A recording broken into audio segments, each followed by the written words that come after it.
Hey everybody, it's Dr. Sam Robbins, and today's topic is why men in India happen to have bigger bellies, belly fat, pot bellies, and smaller muscles.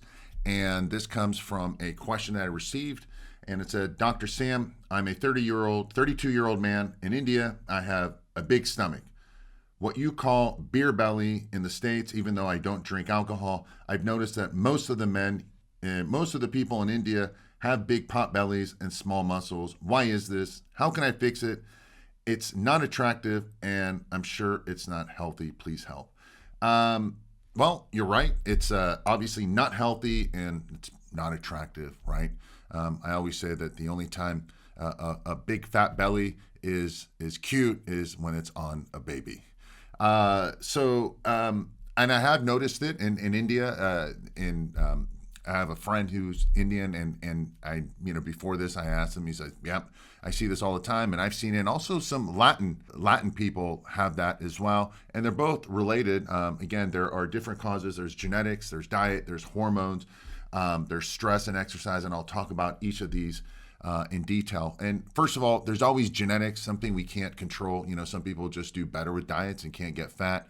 But what's important to know is that your lifestyle, what's called epigenetics, can trigger or turn on or initiate or turn off and all that stuff your genes. Okay, so just because it's like, oh, it's my genetics, that just means that you need to pay extra close attention to it, so you can make sure it doesn't get worse. And if you're not the genetically gifted people who can eat whatever they want and they're always lean, okay, that's not you, that's not me. So we have to try a little bit harder to manage our lifestyle and diet and so forth. So yes, diet is a big factor. Most people in India, they tend to have a very high carbohydrate diet, high in sugar and high in oils, and it's seed oils. It's not like extra virgin olive oil and all that stuff, which maybe is monounsaturated. So these are more omega-6 fats. They have very little omega-3 fats, and they also have very little protein. That's another factor. It's like most of the diet is almost like vegetarian, I would say. Always remember that carbohydrates and fats are used for energy, all right? And protein is for repair and growth. And repair and growth, what are you repairing? Your skin, all the things that go in your body, and growth. Again, what do you need? Protein is excellent for muscles.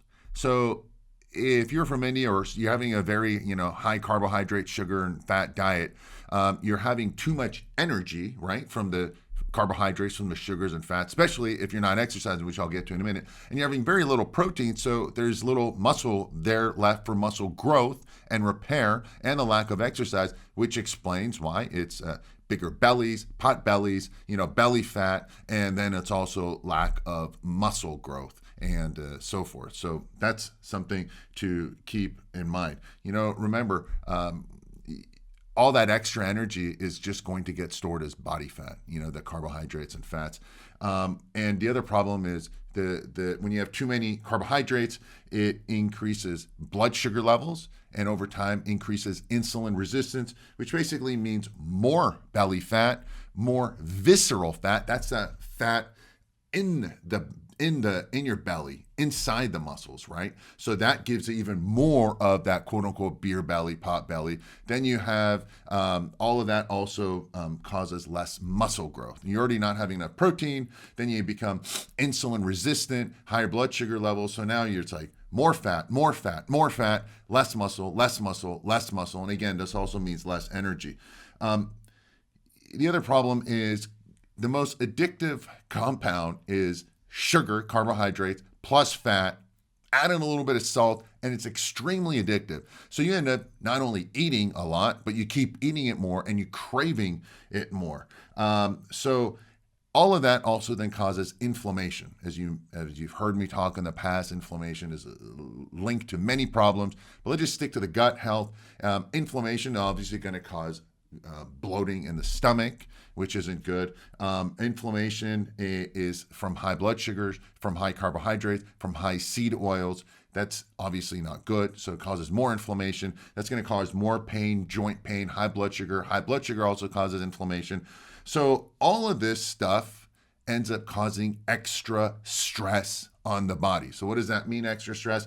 That means higher cortisol levels. They're stress hormones, right?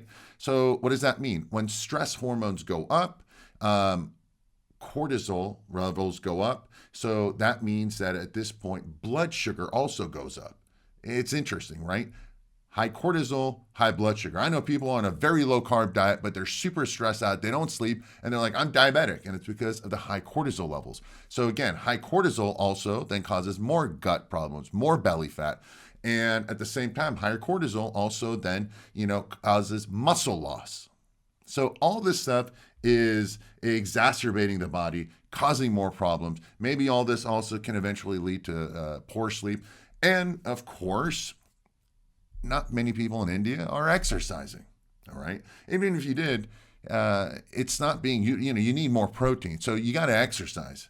That's another thing. People aren't exercising. So what does all this mean? All right, so you can tell that it's not just one simple thing, but I do believe, diet is a huge factor of it. So what does that mean?